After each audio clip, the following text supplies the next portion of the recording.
राधिका देवीदास करड.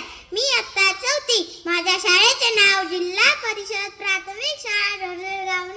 ज्ञान नाही विद्या नाही ते घेण्याची गोडी नाही. ज्ञान नाही विद्या नाही ते घेण्याची गोडी नाही.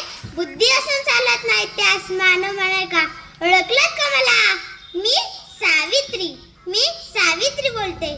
तुमच्यातील बरेच लोक मला ओळखत असतील. माझे नाव सावित्री ज्योतिबा फुले.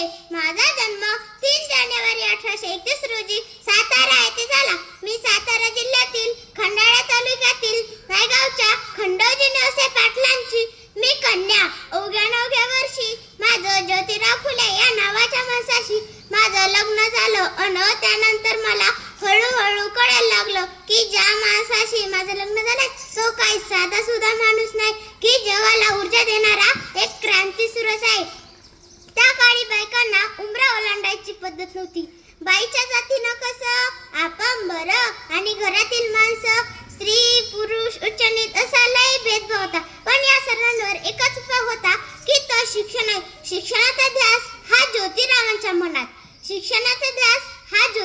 मनात. पण एकदा ज्योतिराव शिक्षणाचा प्रसार करत असताना फरान नावाच्या ब्रिटिश मॅडम त्यांना म्हणाला, मिस्टर फुले, तुम्हाला शिक्षणाचा प्रसार करायचा आहे ना?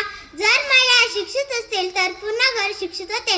झालं. ते घरी आले आणि मला म्हणाले, सावित्री, आजपासून मी तुला शिकवणार.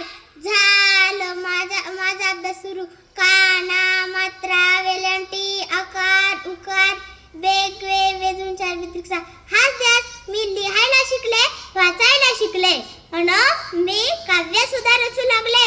अशातच 1 जानेवारी होय. शनिवारी 1 जानेवारी 1848 ला पुण्यातील भिडेवाड्यात आम्ही पहिली शाळा सुरू केली आणि मी पहिली शिक्षिका आणि मुख्याध्यापिका सुद्धा. शेळपटासारखं जंगलात काम तमाम होईल, पण जर वाघासारखं जंगलात ना होईल. अहो, समजा धर्म बुडाला म्हणून कोल्हेकोई सुरू होती.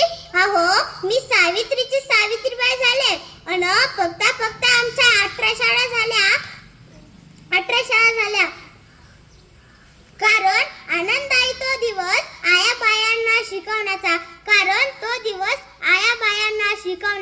म्हणून मनासे वाटते की गतीविना मती गेली, गतीविना नीती गेली, नीतीविना वित्त गेले, वित्त विना शूद्र खचले. इतके अनर्थ एका अविद्येने केले. म्हणून मुलींना वाचवा, मुलींना शिकवा, त्या देशाची साक्षरता वाढवा. एक जरी मुलगा शिकला ना तो शहाणा होतो, पण जर एक जरी मुलगी शिकली ना ती संपूर्ण घराला शहाणा समजते. म्हणूनच या देशाची साक्षरता वाढवा. एवढे बोलून मी माझ्या भाषा संपवते. जय हिंद, धन्यवाद.